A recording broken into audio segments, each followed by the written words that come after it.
My wife cheated on me with her boss, then secretly transferred $250, $0 of our savings to his account before filing for divorce. Now she's claiming I was always abusive, and we're headed to court over our house and inheritance. I never thought I'd find myself in a situation where my wife, Lisa, would betray me so blatantly. It all started with small signs, late nights, secretive phone calls, and her suddenly being obsessed with her phone. But I guess I was too blind or too trusting to see what was really going on.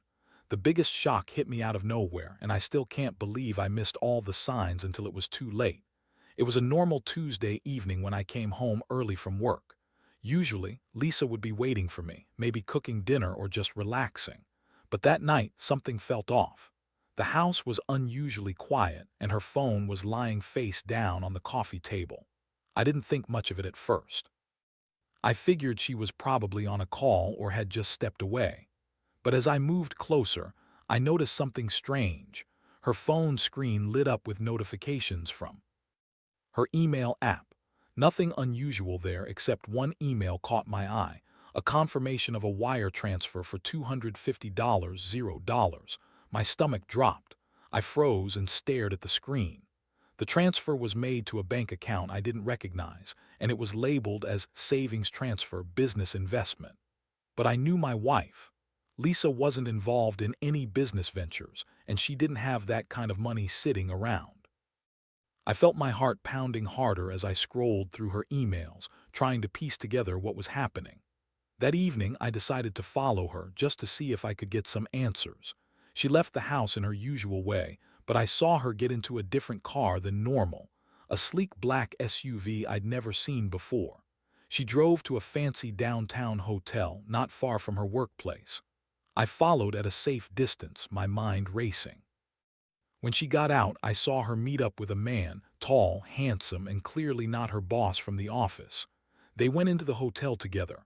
My stomach twisted into knots. I didn't want to believe it at first. I told myself maybe it was a business meeting or they were just friends. But the way they looked at each other, the way she touched his arm, something deep was going on. I knew that woman. Lisa was manipulative, bitchy even. She'd lie through her teeth if it meant saving her own skin. And I knew she'd come up with some twisted excuse if I confronted her. The worst part, I remembered her recent words during our fights. She told me I was controlling, that I didn't trust her, that I was paranoid. She played the victim so well, always blaming me for everything. But now I could see how she'd been planning this behind my back. I kept watching her through the window of my car, feeling sick and betrayed.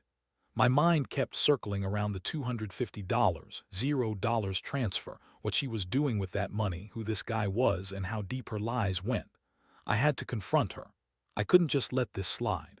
But I also knew that once I did, everything would change forever. I was angry, hurt, and confused all at once. How could she do this to me? How could she betray our life together for some affair? And a quick cash grab. The betrayal cut deeper than I thought possible. I felt like I was drowning in a sea of lies and deception, and I didn't know if I could ever come back from it. The next morning, I couldn't sleep. My mind kept replaying everything I saw, the way Lisa met that guy in the hotel, the transfer of money, her sneaky behavior. I felt like I was in some terrible movie, except this was real life, and I was the one getting crushed under the weight of betrayal. I knew I had to do something, but I didn't want to act impulsively. Still, the more I thought about it, the more I realized I needed answers and fast. I started by digging into our finances. I pulled out every bank statement, every account, everything I could find. That's when I discovered the transfer wasn't an isolated incident. There had been multiple withdrawals and transfers over the past few months, all secretly siphoning money out of our joint savings account. Over $250, $0 gone just like that. Lisa had transferred it all to some account under her control, and I had no idea. The worst part, I found out she'd been lying about her income, claiming she was barely making ends meet, while secretly funneling our savings away. I knew I had to confront her, but I also wanted to catch her in the act again, so I devised a plan. I called her that afternoon, pretending to be casual, asking if she wanted to grab dinner. She agreed with her usual bitchy attitude, throwing in some snide remarks about how I was always suspicious and controlling. I kept my tone light but firm, pressing her about her plans for the evening. She told me she was meeting some friends from work, but I knew better. I told her I'd swing by the office just to say hi, but instead I parked outside her workplace and waited. From my vantage point, I saw her leave her office building just after 6 p.m., get into that same sleek black SUV, and head straight to the hotel again. This confirmed my suspicions. She was cheating on me, and she was doing it openly now. The anger inside me started to boil over. I felt betrayed, humiliated, and furious. How could she lie to my face for so long? How could she take our life savings and spend it with some other guy? I'd worked so hard to build what we had, and now it was all crumbling because of her. That night, I sat in my living room, staring at the phone, debating whether to call her and confront her directly or to gather more evidence first. I knew I needed a clear plan. I also knew I couldn't keep quiet anymore. I was tired of being the fool, the one who had trusted her blindly. I was angry at myself for missing all the signs, but more than anything, I was angry at her for lying, cheating, and stealing from us. By the time I finally made the call, I was cold and prepared. I told her I knew everything about the affair, the money, the lies. Her reaction was typical. She scoffed, denied everything, called me paranoid, and said I was just trying to control her. She said I was abusive, that I'd always been too jealous and possessive. But I wasn't buying it. I had all the evidence now. I told her that if she thought she could just sneak away with her lover and our money, she was dead wrong. I was done being played for a fool. I told her I was going to take action, legal, financial, everything necessary to protect what was mine. That night, I didn't sleep. I kept thinking about how everything had fallen apart so quickly, how I'd gone from a happy, normal life to this nightmare of betrayal and deception. The woman I loved, the woman I married, had turned into someone I didn't recognize. I felt a strange mixture of heartbreak, rage, and determination. I knew I couldn't let her get away with this. I had to fight back, not just for the money, but for my dignity. I had to take control of my life again, even if it meant tearing everything apart first. The days that followed were a blur of legal consultations, financial audits, and sleepless nights. I had never been the confrontational type, but I knew I couldn't sit back and let her walk all over me. The moment I found out she'd transferred that huge chunk of our savings, $250, I realized she'd been planning this for a while. It wasn't just about the affair.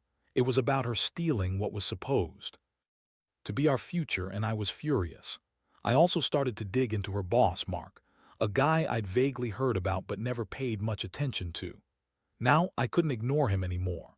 I hired a lawyer, a sharp guy named Tom who specialized in divorce and financial fraud cases. I showed him everything I had, screenshots of the transfers, emails, text messages, even some of her secret hotel receipts. He told me that I had a solid case for both divorce and recovering the money, especially since she'd transferred it without my knowledge. But he also warned me that Lisa was manipulative and that she'd try to spin everything in her favor. That's when I realized I had to be even more careful. She was good at lying, and she'd do anything to save herself. Meanwhile, Lisa's behavior got worse. She started accusing me of abuse, claiming I was controlling and violent, things she'd always said to make me look bad. It was her way of shifting blame, trying to turn everyone against me. She told her friends I'd been hitting her, that I'd been emotionally abusive for years. It was all a lie, of course, but it was effective. She knew how to play victim better than anyone. She even went so far as to call the police, claiming I was threatening her, which was a complete fabrication. I knew she was trying to sabotage me, to ruin my reputation, but I refused to be broken. I also found out she'd been secretly meeting with Mark at that hotel, sometimes multiple times a week. I got hold of some hotel security footage. Yeah, I paid a guy to get it, and saw them together, kissing, holding hands, acting like a couple. It was disgusting. That's when I decided I had enough evidence to blow this whole thing wide open. I was furious that she'd not only betrayed me emotionally and financially, but also publicly smeared my name. I couldn't let her get away with it. I had to act fast. One day, I confronted her directly. I told her I knew about her affair, the transfers, and her lies. She looked me dead in the eyes and lied, of course, saying I was paranoid and jealous, that I was making everything up. She called me abusive again, said I was just trying to control her. I couldn't take it anymore. I told her I was filing for divorce and going after every penny she'd stolen. I told her I'd expose her lies, her affair, everything. Her face twisted into a snarl, but she knew she was cornered. I saw the panic in her eyes for a split second before she masked it with her usual bitchy smirk. That moment was a turning point. I realized I couldn't trust her anymore, not just because she'd cheated and stolen, but because she was willing to lie and manipulate her way out of everything. I felt a strange mixture of relief and disgust. I was finally taking control of my life again, but I also knew the road ahead would be messy. The legal battle, the emotional toll, it was all coming down on me now. But I also knew I had to be strong. I had to fight for what was mine, for my dignity, and for the truth. I wasn't going to let her destroy me without a fight. The court dates started piling up, and the whole process was a nightmare I hadn't prepared for. Lisa, true to form, played the victim. She was claiming I was an abusive monster, that I'd been controlling and violent for years. She brought in friends and even some so-called experts to testify that I'd been emotionally abusive, trying to paint me as the bad guy. Honestly, it was infuriating. I knew the truth, and I knew she was lying through her teeth. But hearing her spin her web of lies in front of a judge made me realize how much she was willing to do to save herself. Meanwhile, I was focused on the financial side. I had uncovered more evidence that she'd been secretly funneling money to Mark, her boss, for months, probably even before the affair started. I found bank statements, emails, even receipts from expensive dinners and hotel stays, all paid for with our money. It was clear she'd been planning this for a long time, and I was furious that she'd taken so much from us. The $250, $0 was just the tip of the iceberg. She'd been living a double life, lying to my face while secretly building her new life with Mark. I also discovered that she'd transferred some of our inheritance, things from my family, things I thought she cared about, straight into Mark's account. She'd been trying to wipe out any trace of our shared history. It was like she was erasing the life we'd built together. That realization hit me hard. I trusted her, loved her, and she'd been planning this behind my back the whole time. The legal battle intensified. I was trying to get full custody of our joint assets, and she was doing everything she could to block me. She kept claiming I was dangerous, that I'd been abusive, and that I shouldn't get anything. I had to produce more evidence, texts, emails, witness statements. It was exhausting. Every day felt like a fight just to keep my dignity intact. I couldn't believe how much she'd lied and manipulated, even trying to turn our friends and family against me. Then came the bombshell. I hired a private investigator to dig into her relationship with Mark. What I found was worse than I expected. They'd been seeing each other for months, not just secretly, but openly at first, before she tried to hide it. I got their hotel receipts, their texts, even some photos from a trip they took together. It confirmed everything I'd suspected. She'd betrayed me, not just emotionally, but financially and practically with her boss. It was a sickening betrayal. I felt like I'd been punched in the gut every time I saw another piece of evidence. I remember sitting in my lawyer's office, looking over everything, feeling numb. I had never been a vindictive person, but this was different. She'd gone too far. I realized I had to fight not just for the money or the house, but for my dignity and my future. I couldn't let her get away with destroying everything we'd built. That's when I decided I'd push for full custody, try to get her out of our lives entirely if I had to, and fight for every penny she'd stolen. I was done playing nice. It was time to stand up and face whatever came next. The court hearings were intense.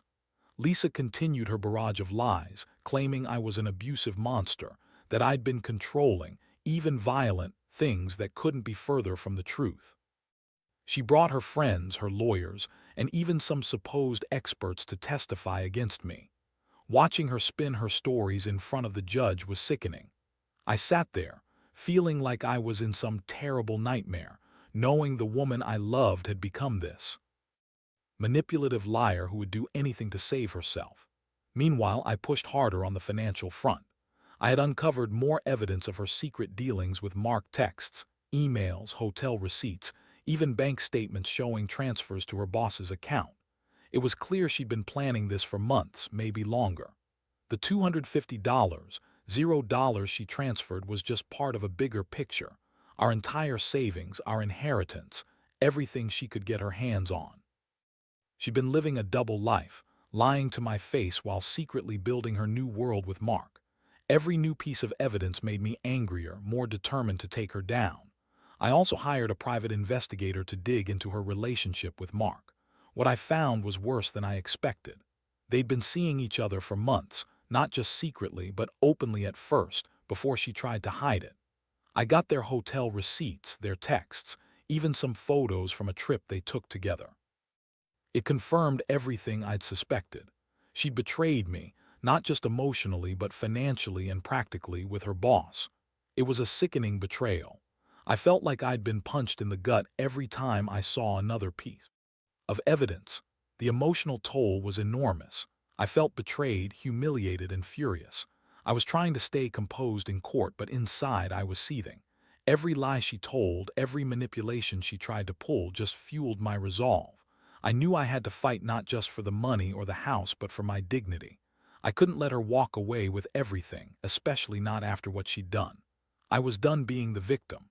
I was ready to take control, to fight for what was rightfully mine. Then, just as I thought I was reaching my limit, I got a call from my lawyer. He told me that Lisa was trying to file for full custody, claiming I was abusive and unfit because of her fabricated stories. I was stunned. She was trying to turn our entire life upside down to justify her actions and hide her betrayal. I knew I had to be prepared for the worst.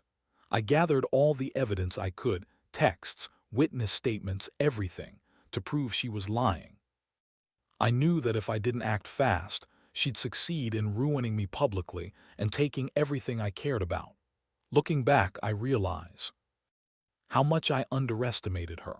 I thought she was just a bitchy wife, but she's a master manipulator, a liar, and a thief. She's willing to destroy our marriage, my reputation, and everything we built for her own selfish reasons. But I'm not done yet. I will fight through this mess, no matter how ugly it gets, because at the end of the day, I know the truth, and the truth always has a way of coming out. In the end, the court ruled in my favor on most of the critical issues, though the process was anything but clean. Lisa's lies about abuse and her attempts to manipulate the system only made her look more desperate and dishonest. The judge saw through her tactics, especially once I presented the mountain of evidence: text messages, bank statements, hotel receipts, and witness testimonies that painted a very different picture from her fabricated stories. The biggest blow was recovering the stolen money. With the help of my lawyer, I managed to freeze her accounts and reclaim the $250, $0 she transferred without my knowledge. It felt like a small victory, but it was enough to remind me that justice can be pursued, even when the opponent is cunning and ruthless. As for Lisa, she didn't get the full custody she was fighting for. The court saw through her lies and evidence of her ongoing affair. She was ordered to pay considerable legal costs, and her reputation took a hit, publicly and privately. The woman I once loved turned out to be a manipulative, vindictive cheat, willing to destroy everything for her own selfish gains. Getting through this has been one of the hardest things I've ever done. I feel a mix of relief and sadness. Relief because I finally see the truth clearly and am free from her web of lies. Sadness because I trusted her, loved her, and believed in our future. But I also learned a lot. I learned to trust my instincts, to pay attention to the small signs of trouble, and most importantly, to stand up for myself when it mattered. Now I'm rebuilding. I've started therapy to deal with the emotional scars, and I'm focusing on my future, alone but stronger. I know I'll never forget what happened, but I also know I won't let it define me. If there's one thing I want others to take away from this, it's that sometimes the people closest to us can betray us in ways we never imagine. But there's always a way to fight back, to seek justice, and to come out the other side stronger. I hope sharing this story helps someone out there facing their own betrayal. Trust your gut, keep your evidence, and don't be afraid to stand your ground. Because in the end, the truth will come out and justice will find its way.